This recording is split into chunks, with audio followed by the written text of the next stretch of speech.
Welcome to the All About Alts podcast, where we explore the world of alternative investing to help you find financial independence. Join our host, NewView Trust's president, Jason DeBono, as he covers a variety of topics with different guest speakers to discuss tax and alternative investing strategies.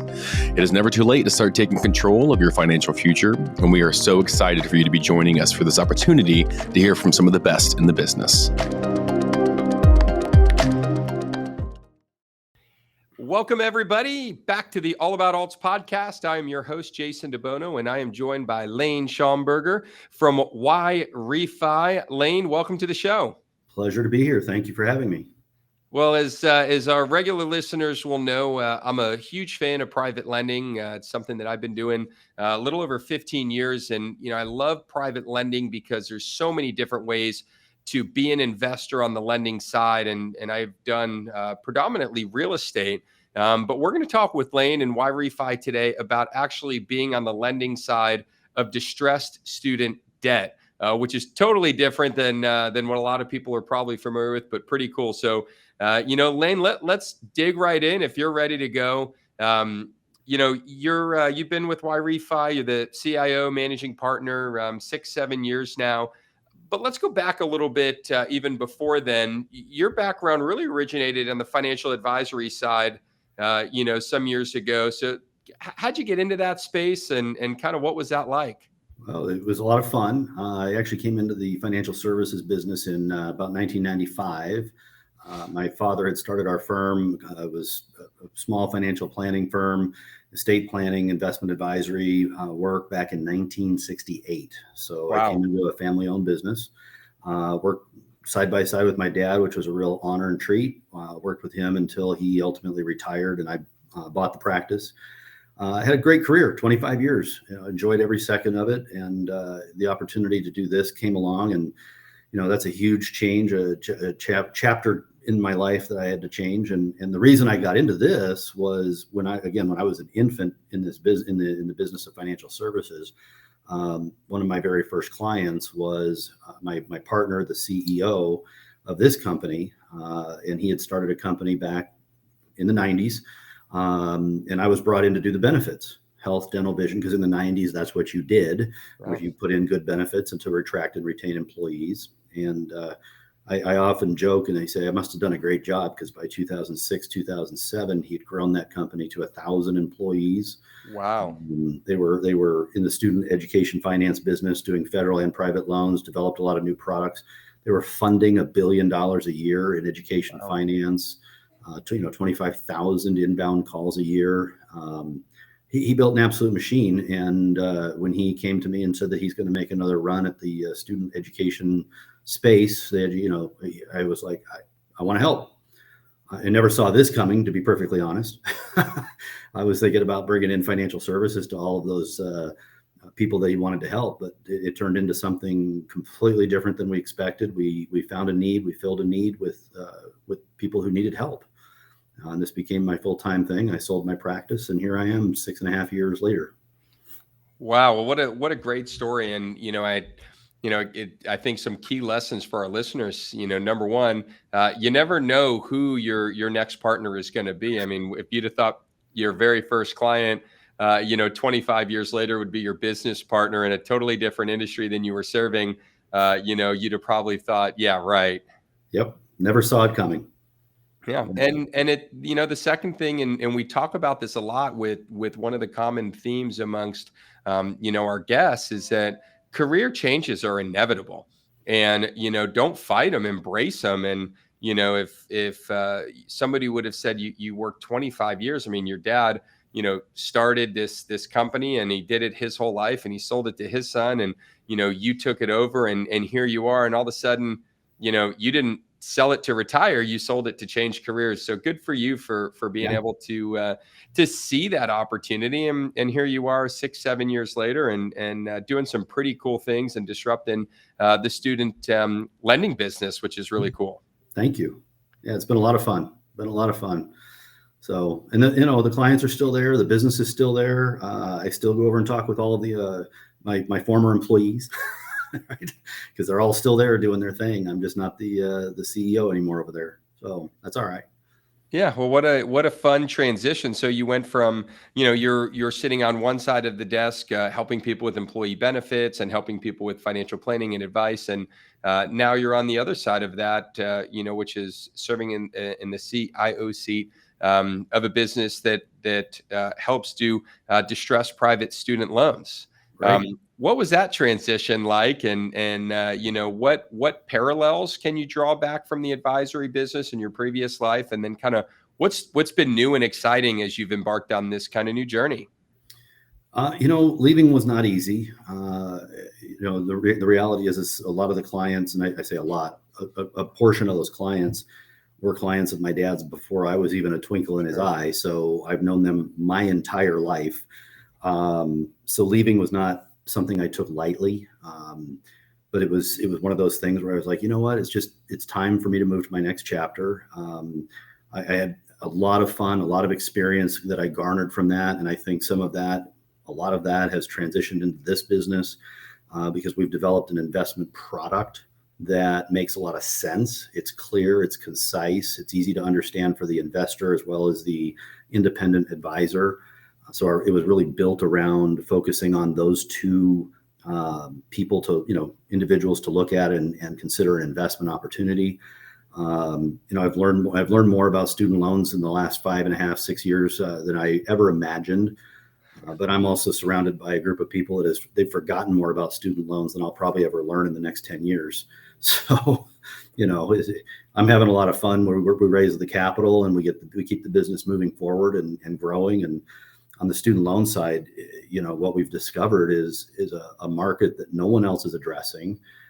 We're the only company that does what we do, working with distressed private student loans. It's not debt settlement. It's an opportunity for a borrower to actually pay their debt down with dignity, which is not something they are given in the current world. And we figured out a way to do it. And because of that, the success of our borrowers it's evidenced in the success. Let's just say that. Well, and I think it's such a polarizing topic, student debt, and there's so much going on in Congress, and I think if you listen to noise, it will always drive you crazy, and it doesn't matter what the topic or subject is. But I think one thing that everybody would agree on is that furthering your education for most people is a smart move. There's certainly the exceptions of people that just go to college to go, or that don't actually, Right. really think about what they want to be. But, getting into debt is such an easy thing to do in college. It's Oh, yeah. almost impossible today not to get into debt. And, for many people coming out of school, and depending on what the economic conditions look like, sometimes the sheer gravity of your debt, no matter what, will pull you down. So, you guys are focused specifically on distressed student debt. So, you're not really here for someone that's getting into school or looking to go back to school. You're here for someone that's been there, done that, Right. but is really having trouble keeping up with that payment schedule that really they kind of force themselves into. And I don't say that negatively, but that level of debt has caught up to them. Right. And if I can, Jason, I'm going to address the 800-pound gorilla in the room because you already kind of touched on it. And that's the idea of, the word student loans is politically charged, right? Doesn't matter which side of the aisle you're on. The reality is it's constantly being talked about in every political realm. So let's get that cleared up really quick if I can. There's two sides to student loans. Okay. There's federal and there's private. And both sides are bankruptcy remote or bankruptcy protected. Okay, it's the reason the borrowers have the problem that they have. They have no way out. But here's the thing. When politicians are up on stage and they're talking about student loan forgiveness, okay, this is the latest plan by the Biden administration was to forgive all this debt. And as people may know, it was recently stricken down by the Supreme Court. It's not going to happen.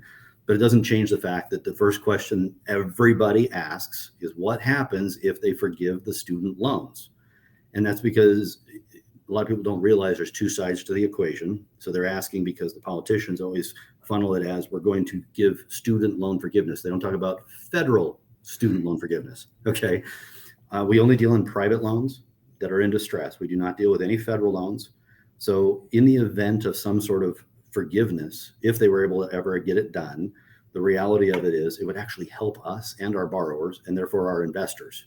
Now, I'm not suggesting we endorse or like the idea of student loan forgiveness. I'm suggesting that if they got it through, it would actually help us. And the question then is, well, how does it help you, Laine?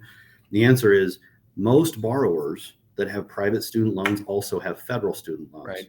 So forgiveness of federal loans would free up cash flow and would allow them to make extra payments on their private student loans. I don't see it happening, but I like to address that. So first thing was I'd explain it. Now I want to address it. I don't see it happening personally, but it's always a hot topic. And again, it's a political conversation that is always brought up, particularly as we get closer and closer to the next election. You're going to hear more and more of that.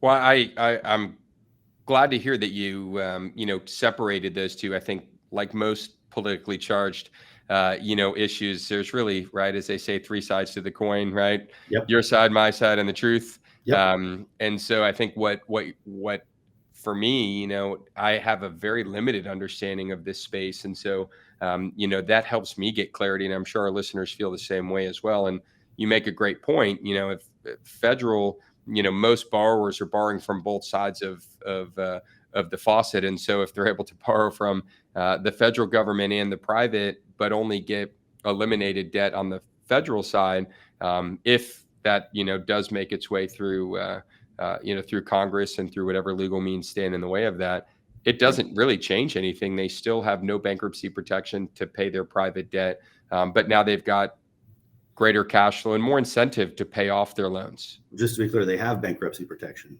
The private loans are bankruptcy remote or bankruptcy protected, just like the federal loans, just to be on the same page.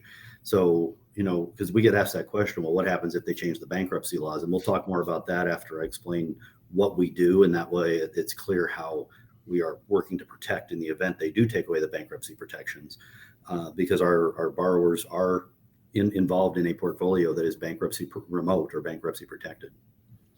Well, and, I don't know what you guys are seeing on your end, but more out of curiosity, my belief is that most people want to pay their student loans off. They took out the loans hoping to generate a better career, a better, financial opportunity, and they want to use that financial opportunity to pay off their debt. Now, not to say that, again, there's not exceptions to every rule and people that would rather buy something new and shiny than pay off their debt. But for most people, do you agree with that? Is that a fair sentiment? It is a fair sentiment. Part of what we do here, Jason, when we're underwriting a borrower, we're very, very thorough and careful in how we underwrite those borrowers. And anybody that really doesn't want to pay off their student loan, we're going to flush them out before we fund a loan. We have our underwriting process that we put borrowers through. We're very careful on the phone. We ask the right questions. And if someone is really just looking to kick that can down the road, we're not interested. We're here to help people that are serious about getting out of debt. And because of that, we've developed a program that actually helps them. And I use the analogy all the time of I picture people out there in the ocean bobbing around, right? These are the guys that they're in distress, and we've got our boat and we're going out and we throw them a life preserver, right? If they take the life preserver and we pull them on board, then they want help. If they don't take the life preserver or they let go of it while we're pulling them in, well, maybe they'll be there when we come back around. Maybe they won't. And the sharks are the lenders, servicers, collection agencies, and law firms that the debt is with, and they're working their way towards a judgment and a garnishment of their wages. Their credit gets destroyed. So they're either going to get serious or they're going to go all the way to the end, but they're not getting out of it. So we're really focused on the people that are looking to get pulled on that, out of the ocean, if you will. Well, I appreciate that analogy because it is true. Not everybody that is struggling to swim is looking for help, even sometimes when it's readily available to them. So, you guys aren't originating any paper. You guys are really on the secondary market. Ultimately, I, for lack of a better term, comparing it maybe to the real estate, lending side, refinancing, these loans for individuals, but nobody's calling you on their way into campus for the first time looking to pay. These are people that have gotten out of school, whether they've graduated or exited, and they've gotten behind, and now they're looking to, figure out how to get back to current and keep their head above water. Exactly. Yeah. We're not doing any new money lending for, kids going to school. you're right on the money. These are all people that are done with their education. They've gotten their degree, or they've got some level of college behind them because they were trying to better their lives, right? Sure. We're looking for the people that are looking to get to a better place in life. So, and again, we thoroughly underwrite these folks, and we built a model where our borrowers have to call us. We do not do any outbound phone campaigns, right? So these are people that are initiating a conversation with us. They're trying to find a solution. So for example, we do advertise on Google, right? And the way you do advertise on Google is you do what's called pay-per-click. Somebody types in certain keywords and they might be directed to the Yrefy website. We pull credit from, data rather from TransUnion, Experian, and Equifax. And with that, we're able to put together, in essence, what's a postcard that basically says, a card about that big. And we send it to them and says, in essence, you have a problem, we have a solution, here's our number. It's on them to call. We don't do any outbound robocalls, none of that garbage. That's not who we are. We have relationships with about 125, give or take, lenders, servicers, collection agencies, law firms, where they will do a live transfer of the borrower from their call floor to our call floor, because they know they cannot help them and we can, right? And they know they're going to spend a lot of time chasing these people around trying to get money out of them, and they would rather have that borrower work with us, and we are able to put them into a situation that they can actually better their situation, afford that payment, repair their credit. We just got endorsed by Dave Ramsey. You'll start hearing Yrefy come out of Dave Ramsey's mouth here at the end of this month. In fact, Monday the 31st is our go live date. So in August, you'll hear us. Funny thing about distressed private student loans, there's not like a coffee shop where borrowers who are in distress go and hang out, right? They're out there everywhere. Well, if there was a coffee shop, it would be called Dave Ramsey. Sure. Right? What does he work with? He works with people who are trying to get out of debt. They love to do their debt-free screen, right? And he gets it. When we explained the model to him, it immediately resonated with him, and he was able to get behind it and say, I like this. It fits the model of the Dave Ramsey solutions of the debt snowball and get out of debt. Here's how you. So, yeah, we're excited to work with him. And there's other ways we get borrowers to call us, but that's some examples. Well, it's something that I think has, hopefully if there's a positive to come out of the, some of the student debt forgiveness discussions, and while we both agree it's certainly politically charged and motivated, it's a real issue, and I'm reminded of, there's a local high school here that I do some financial education and training for, and they had a town hall, and they had, I don't know, 8 or 10 different professionals, up on the front, and the students there were, juniors, seniors, and they could ask whatever questions they wanted. And, young girl in the back, raises her hand and said, I'm going to be leaving for college or starting college. What advice do you have on the best student loans to take out? And, person one says, what are you looking at in interest rates? And they kind of gave the speech. Maybe it was someone on the lending side. And person two said, well, you want to make sure that the loan terms. And, person three said, how long can you defer the loan till you have to pay it? And all the way down the line. And, my tongue was just bleeding because the very first question I asked is, why do you need a student loan? Right. And, I'm not suggesting that they don't serve a very functional purpose and they're great. But the first thought, was I need a loan and how do I go take it out, instead of, well, what if I went to community college and lived at home, or what if I didn't go to, and so, it's, I think one of the things that, if there's a positive to be had about politically charged, discussions and topics, is they do cause people to think, and hopefully, right, some of the distressed debt, not that you want to be out of business, but I think you would all agree, you're in business to make money for you and for your investors. But at the same time, there's a lot of these people that if they didn't take the loans to, they were going to go down this path, and they were going to, they're going to end up at your doorstep no matter what. And you'd rather those people probably not even show up at the doorstep to begin with. Yeah, no question. And Jason, you bring up a really valid point. And when we started this business in January of 2017, we knew verifiable, the distressed private student loan market was $21 billion. Okay. Now, what's interesting about that is for every $1 billion, that's 40 to 50,000 people that are in distress. Okay. So that kind of gives you an example of how big the market was. So to your point, you say we don't want to be out of business. There's no chance we're going to have that problem because the market's plenty big. It's actually one of the four big questions that we get asked. That's one of the four. The first one was student loan forgiveness. One of the four is the market big enough? Here's what's very interesting. That was in 2021. January of 2017 when we started the business. It was 21 billion. Okay. What most people don't know is private student loans, the majority, when I say the majority, I'm talking high 90%, are variable interest rate loans. Well, look at the economy that we're in right now. Okay, this is July 17th, 2023, and we are in an inflationary environment. They've raised the interest rates. I don't even know how many times. I've lost count, right? Well, every one of these student loans, they adjust the interest rate, not monthly. It's either quarterly, semi-annually, or annually. So borrowers right now are getting just destroyed. And I'm not talking about just the people that were on the bubble and those people got pushed off the fence early on. What we've seen as a trend, unfortunately, is the larger balance loans, which tend to be tied to your doctors, lawyers, dentists, your white collar workers. They've got a much higher student loan debt load, right? They're paying $1,500 a month, and all of a sudden the payment's 18, then 21, then 25, and now it's 3,000, right? Because it's usually prime plus X. That's a mortgage payment. Right. And these people have a life. They've got a standard of living. And now they're looking at it going, I didn't sign up for this. I'm out. Destroys their credit, but they've already got a life, right? They're established in their career. So our call volume has spiked. Q4 of last year was through the roof. Q1 beat Q4 and Q2 beat Q1. So the market, by all estimations right now, is sitting about $45 billion. It has literally doubled in the last 12 months. Thank you, Joe Biden. Don't mean to get political, but let's talk about that, right? So we're in a situation where, to your point, the market's not going away.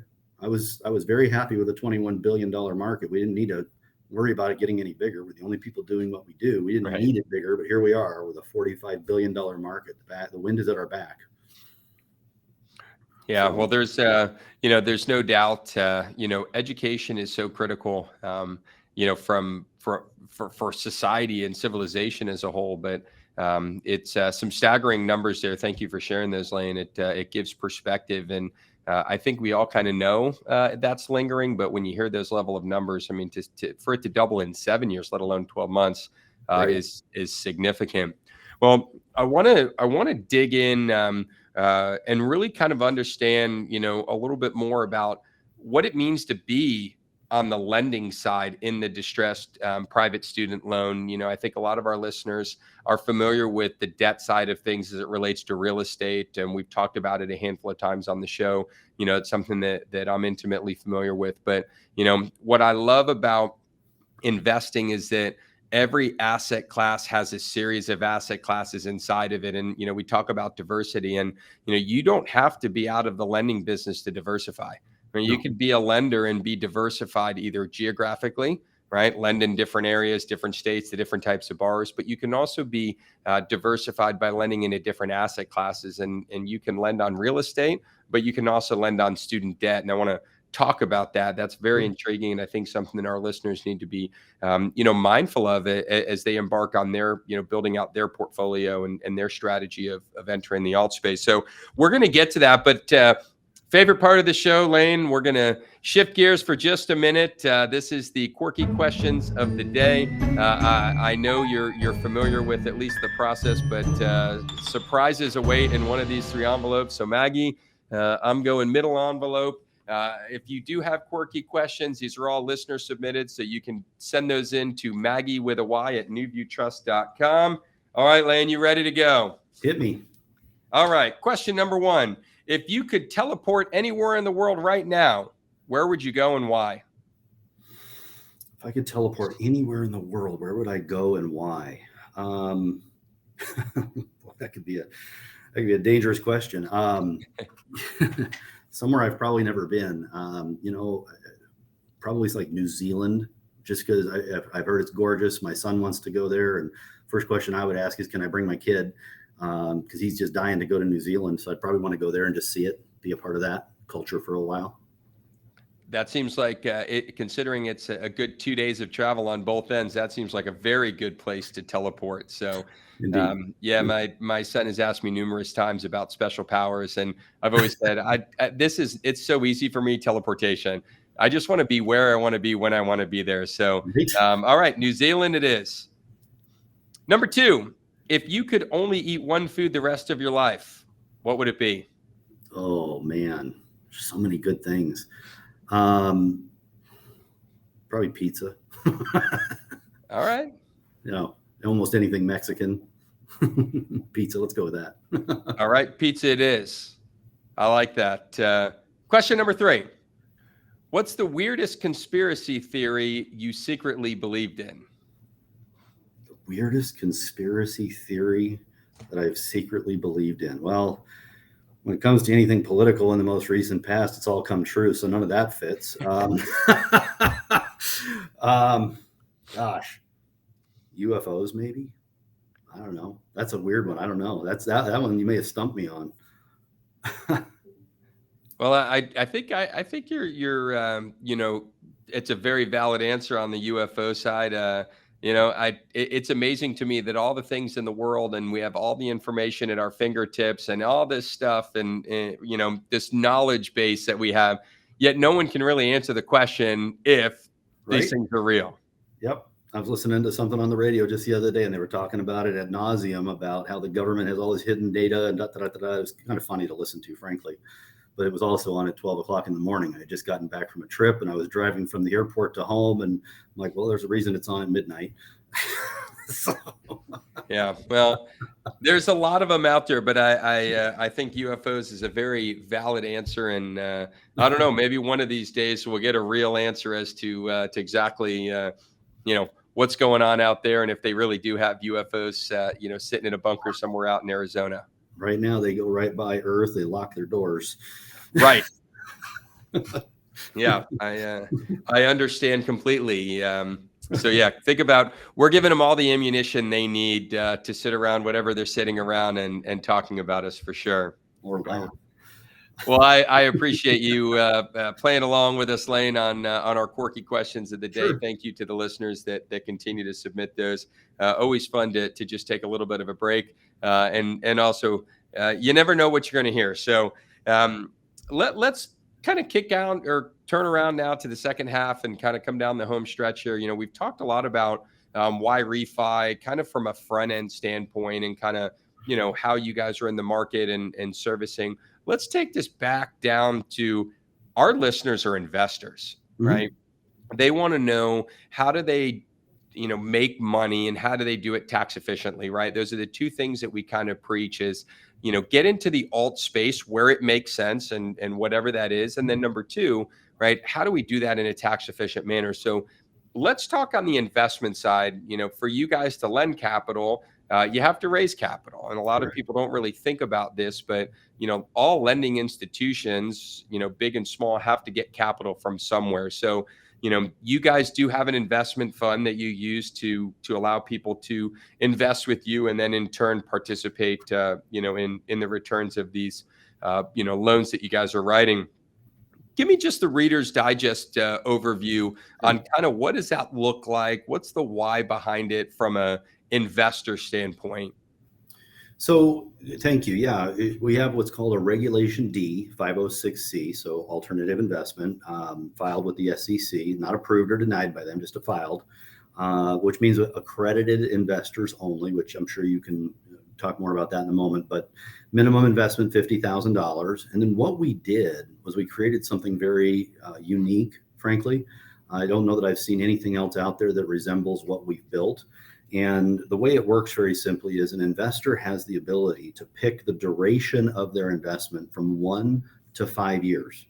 Okay. And you can mix and match. You can go a little bit in each 1, 2, 3, 4, and 5.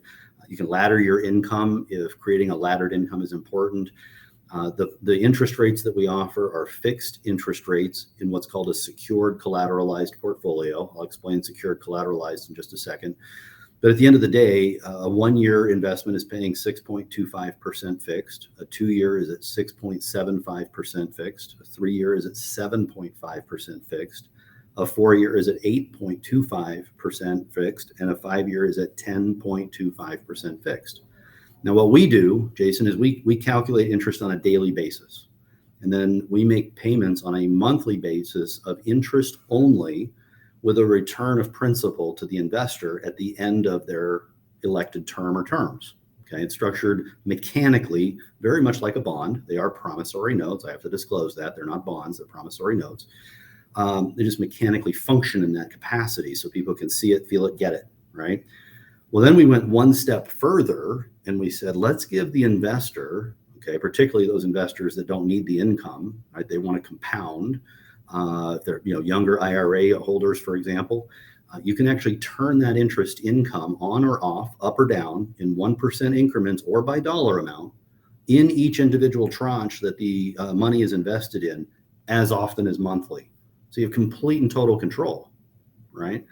And I often use the same example. Let's pretend somebody put $100,000 into each tranche, 1, 2, 3, 4, and 5. And they say, I want to take the income from the 1, the 3, and the 5, and I want to reinvest the 2 and the 4. Done. Next month, client says, I need a little more income. I'll take the 1, the 3, and the 5 and 32% of the 4. Done. Meaning I want to compound the balance. Next month, I don't want any income. Turn it all off. Done. You can do it right on their online portal. So the investor can go right online and they can make those adjustments as often as monthly. You can actually do it daily, but it'll lock in once a month. And then we went and, we got that very cool structure. And then we said, let's go one step further and let's give a liquidity feature. Very simple. Structure like a CD. Client needs out early, whether it's a partial or full redemption, you can do both.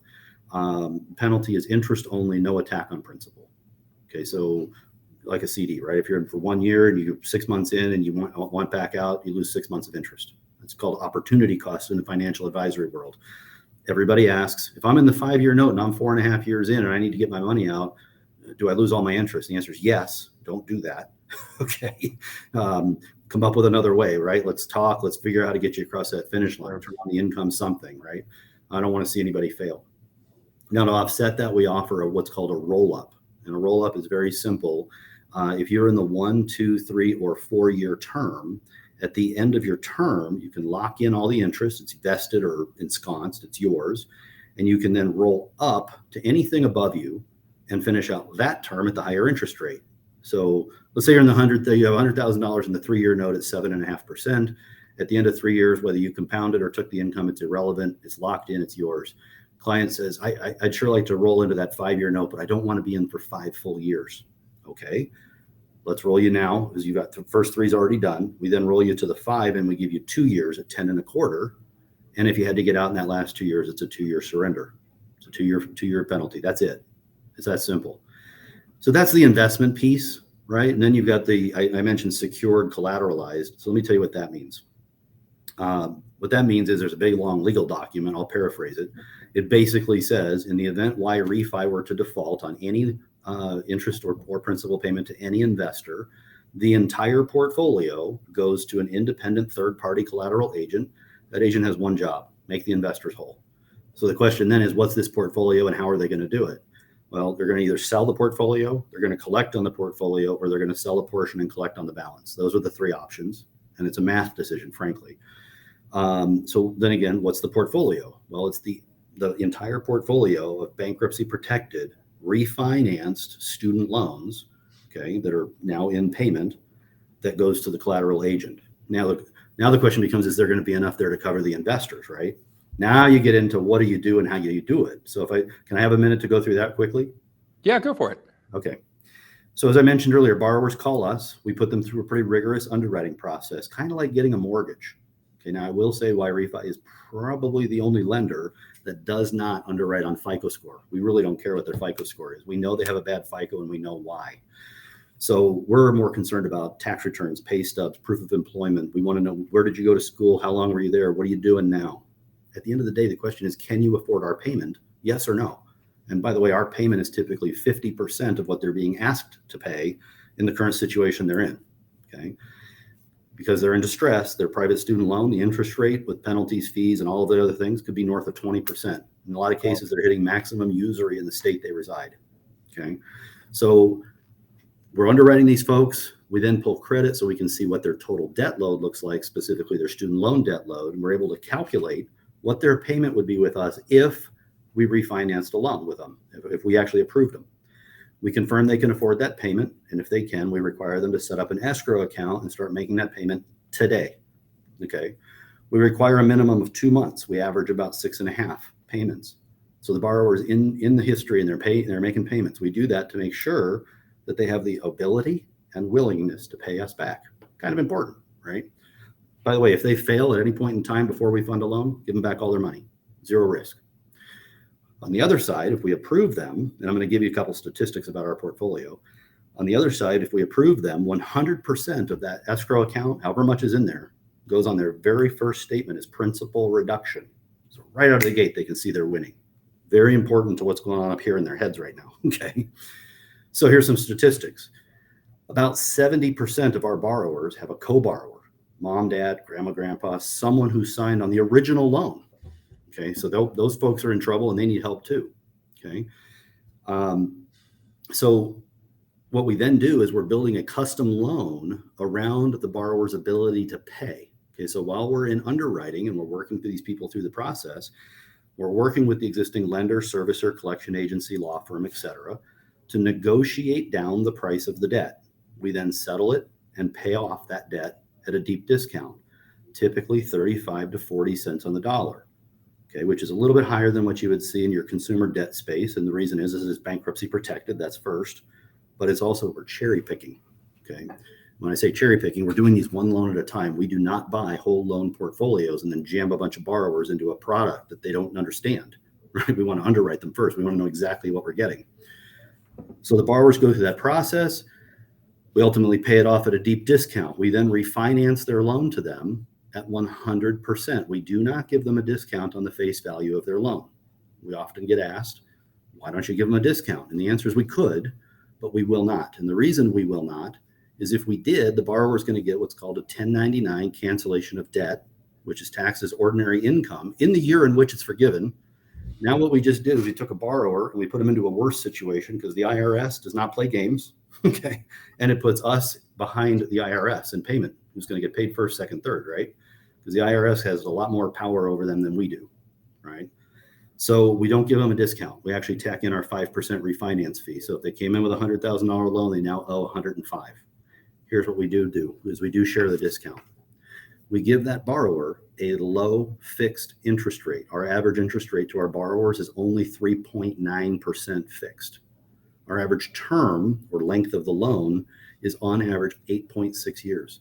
These are not long-term predatory loans. They're short-term custom-built loans built around the borrower's ability to pay. Okay, now everybody stops me and they say, Laine, wait a minute. You just said you're collecting 3.9 from these borrowers on average, but you're paying 10.25 on a 5-year note. Math doesn't make sense. Help me understand. Why refi? We don't make our money on that interest rate, that coupon that we charge the borrower. That's the cherry on the icing on the cake. We make our money in the fact that we paid off the loan at 35-ish, 40 cents on the dollar, and it's worth 105. There's a bit of a gap there, right? We're sharing that profit with our investors through those interest rates that we're paying in that fixed return. And that's also how we create the secured collateralized portfolio. Okay, because going back to that point, if the portfolio went to that collateral agent, had to be sold, what we built for 35 cents on the dollar, if they sold it for 85 cents on the dollar, we're still very much ahead. Make sense? If they sold it for $1, we're very much ahead. So that's the kind of the building of that. Now here's the really neat part, and then I'll turn this back to you. Is we often say we do well by doing good, and that's not an uncommon phrase these days. Used to be referred to as socially responsible, but I feel like that term has been beat up a lot. So I like to just share here's what we're doing, because these loans are tearing people apart. Families are getting decimated. Relationships, grandparents aren't talking to grandkids, mom and dads it's a mess. Holiday time is awkward. If you go to our website, you can watch the testimonials, you'll see it. And here's what happens. Our average borrower comes to us with a low 500, high 400 FICO score. Our average co-borrower comes to us with a low 600, high 500 FICO score. What we discovered, we are not in the business of repairing people's credit, just to be clear. We got in this to fix their student loan problem. Okay. What we discovered, this unintended benefit, was FICO scores tend to recover on average 125 points for a borrower and 138 on average for a co-borrower within 6 to 9 months of us funding a loan. Now, those are meaningful recoveries, right? You and I both know FICO drives everything, right? Ability to buy a home, get a car, insurance rates are to some degree FICO driven. So these people's lives start to shift in a very big way. And that's one of the driving factors, among others, why they're succeeding, which brings me to my last point. What's our default rate? How are our borrowers doing, right? And the answer is, at 6.5 years, our default rate is under 2%. Borrowers are crushing it. They're doing absolutely amazing. So we're very happy for them and with them. Well, and anytime you can be in doing well by doing well, right? I mean, there's nothing wrong with making money while other people are also prospering, and pairing both investor is prospering through that, and when borrower is able to prosper, and usually, I hate to say everybody wins. That sounds a little bit cliche, but the reality is there are scenarios that can be created where that can in fact happen. One of the things that we really like to look at on the lending side, and this is a little more just from my personal experience, I'm always looking on the lending side at a few different things, right? Number one is, the first thing I want to know is what's their ability to repay, right? Can they actually repay? Because you can lend anyone any amount of money and maybe never see any of it back. And I think it's Warren Buffett that said return of principal is always better than return on principal. So that's the first thing. The second thing is, how's that protected, right? Where's that collateral come in? And certainly there's some things that Laine shared that are, ways to make sure, right? And it's up to you guys individually to underwrite whatever loans, if you want to be in the private lending space, but that's certainly an avenue. Is what does that look like? From an ability standpoint, great. But if they have the ability and decide not to pay, what do we do? How do we get there? And then the last thing that I always like to look at is, does this make more sense in a tax advantaged account, right? And that's where you always got to come back. The reason that private lending is always fit so well into retirement accounts is because a lot of private lending income is short-term capital gains. The asset class itself is not a tax benefited asset. Like real estate, for example, has depreciation, other tax benefits that come with it. Typically, private notes, private lending, promissory notes, they doesn't make it a bad thing, but a lot of that short-term interest accrual is all coming at you at capital gains.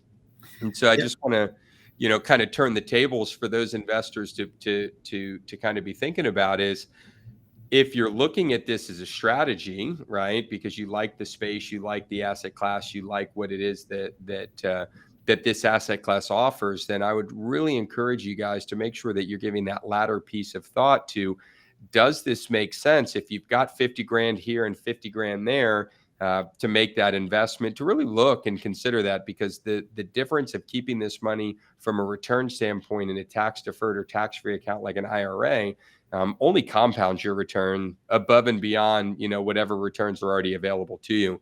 What are you seeing in that space, Laine? You're on the investment side, right? You're working with investors every day. What are you seeing in terms of retirement account portfolios or tax advantaged accounts, participating, and how does that fit into what you guys are doing at Yrefy? So, yeah, great question. And, for those folks that have retirement accounts, we do see a lot of investors coming in with IRA money because the taxes are deferred. In our case, there's no ownership. It's a promissory note, which means the interest is taxed as ordinary income for non-qualified accounts. So if someone set up an individual, joint, trust, LLC, corporation, we have to send out a 1099 interest form every year. Whether they compound it or not is irrelevant. However, if you're in an IRA or retirement style account, a solo K or simple or SEP or Roth, there's no tax forms from us. The rules surrounding the retirement style account are what applies. So there's no tax consequence until the investor actually removes the money from the IRA. Well, that might be years and years from now, right? Could be an RMD that they're taking out after they turn 70 and what is the new rule, 70 and a half or 73 or whatever. And so, you can defer it a long time if you're using qualified retirement accounts, for sure. But in our world, it's not short or long-term gains. It's ordinary income in a non-qualified. Yeah, and that's the power of good investments can become great investments with tax strategy, and that's one of the things, for those Absolutely. that listen regularly, that we preach a lot, is people can find good investments. That's how you make money. If you combine good investments coupled with the ability to keep more of that from a tax standpoint, that's how you get wealthy, right? And that's something that is critical here. And the other thing is if you're looking at investment opportunities, and it's not just Yrefy, really a lot of investments generally to go longer have more value. The problem is to go long in your personal account may come at the expense of your kid's college or life events, whereas to go long in a retirement account, I won't say is easy, but for most people, if I'm looking at my own retirement account, the difference between 1, 3, 5, 7 and 10 doesn't change anything. So I can be time agnostic, where I can now be return focused, and so I can start not chasing but taking advantage of maybe better returns or higher returns by being able to be long. And if I can keep that interest completely tax free, that's where strategies start to really couple from good investments to great investments. Well, Right. One of the things to point out really quick is this particular asset class. Okay, because there's, like you mentioned at the beginning of this podcast, there's a dozen or hundreds of maybe different asset classes in distressed debt. This is a very specific niche of distressed debt, and at the end of the day, you've got a product that is completely non-correlated to anything. We're not tied to the stock market, the Dow, the NASDAQ, none of it, and we're also not tied to the Fed, right? So whatever happens out there doesn't affect what we're doing here. yeah, and that's, as we look at the marketplace and the conditions and where we are, I think everybody would agree. Economic cycles come and go in a variety of means. We saw something in an economic cycle in the form of a pandemic that for most of us in our lifetimes would have never ever thought about. Yet we went through an economic cycle, and now we're in an interest rate economic cycle, and there will be new economic cycles. And non-correlation is key. Finding investments that aren't as impacted, when economic cycles hit is critical. I appreciate you bringing that up, Laine. It's something that a lot of people tend to overlook. Well, I really appreciate you taking the time to join us. I love hearing people's stories about changing careers, and I love disruptive industries and areas where you can take advantage, not in a negative way, but in a positive way, of the opportunities, but also use those advantages to do some good out there. And I know there's a lot of people that are, have a lot of weight on their shoulders, that are carrying around a lot of this debt. And it's inevitable they're going to find themselves up against a corner. And so for Yrefy, to be out there as a solution to not only be able to offer investors a way to access the private distressed debt world, but also to offer borrowers the ability to, hopefully get that weight off their shoulders and into a position, that's certainly, something that's powerful. Yeah, thank you. I agreed. And, I would do one of the questions we get asked is if I invest in this, am I investing in any one borrower? And the answer is no. Everybody's in a portfolio where you're investing with the entire group of investors are investing in the entire portfolio of borrowers. So no one's tied to any one borrower. So, and at the beginning, you asked to talk about kind of a proof of concept. How does it work? And maybe we're going to get to this, but I would suggest go to our website. It's investyrefy.com. Just invest the letter YREFY.com. And there's a investment simulator there. Go in there and click that investment simulator. You can put in dollar amounts into each tranche. You can turn the interest income up or down, compounding or take the income. Click the little simulate button and just see what it does. We've built all of our own technology here. We own it. And it's an opportunity for someone to go in and look at it and go, oh, okay, well, now I see what that looks like pie charts, graphs, breakdown month by month, over year. So you can actually see what it looks like. And then you can go in there and change it and say, well, what if I took income here, right? What if I want to compound for the first 3 years, but now I'm going to hit my RMD and I got to take income. What does that look like, right? Do it, play with it. It's a lot of fun, actually. It's a cool calculator.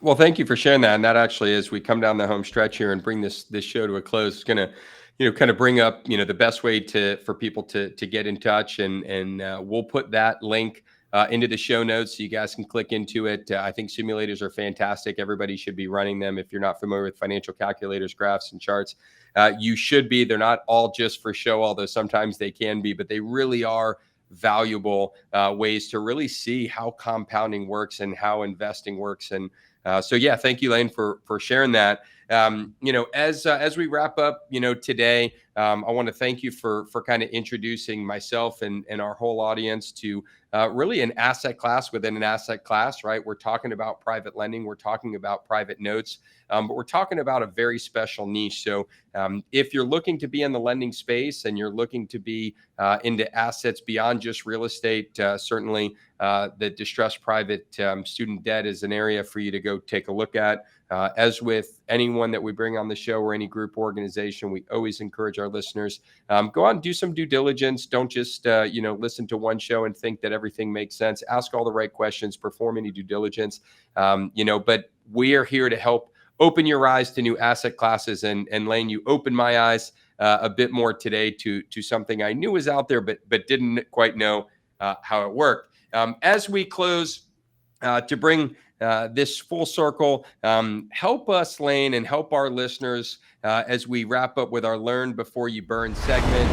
For those regular listeners, this is a time where we talk about how to get the lesson from somebody else without actually getting the experience. So, Laine, we'll put you on the hot seat here. Yeah. What's that stove touching experience that you've gotten in your life that you want to pass the lesson on and hopefully save someone else from touching the hot stove? Oh boy, so many. Golly. On this topic, I will tell you that working with a team of people that know what they're doing has saved my, I'm going to say saved my bacon. And I'll tell you what I mean. There is, in these walls, there's probably 250 or more years experience in education finance, and doing it right is super important. If you do it wrong, you could lose the bankruptcy protections. You could pay too much. You could, you wind up loaning to one borrower, your risk is higher. So we've on this business, I've learned so much about all of that. And of course, now we're talking about a business that's in its growth phase. My partner, Don, he ran that company, 1,000 employees, and I've never run an organization with 1,000 employees. So I'm really glad he's the one at the helm. You learn about that. Gosh, that's quite the question. I mean, I could go on and on. Don't squat with your spurs on, right? So, I think there's some nuggets in there, and I think the key is make sure you've got people around you that are brighter than you are, and leverage people's experience, right? I think that's something we all tend to probably fall a little bit short on is make sure that you got people that know what they're doing, how they're doing it, and the why behind it. Right. Yep. Do your homework. On that note, you say, do your homework, do your due diligence.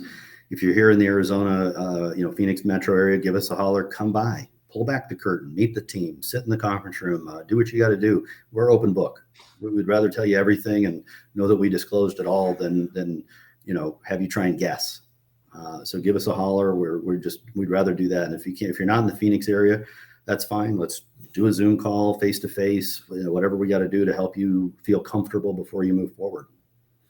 Wonderful. Well, Laine, thank you so much for the time today. For those out there that are listening regularly, please make sure you're hitting the like, share, subscribe button. Help us continue to build the community of alternative assets coupled with good, solid tax strategy. So thanks again, Laine. Thanks, everybody, for listening, and we will see you guys next week.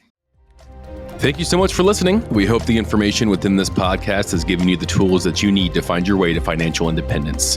We would love to partner with you on this journey. Text ALTS, that's ALTS, to 407-708-1853 to learn more about how to get started today.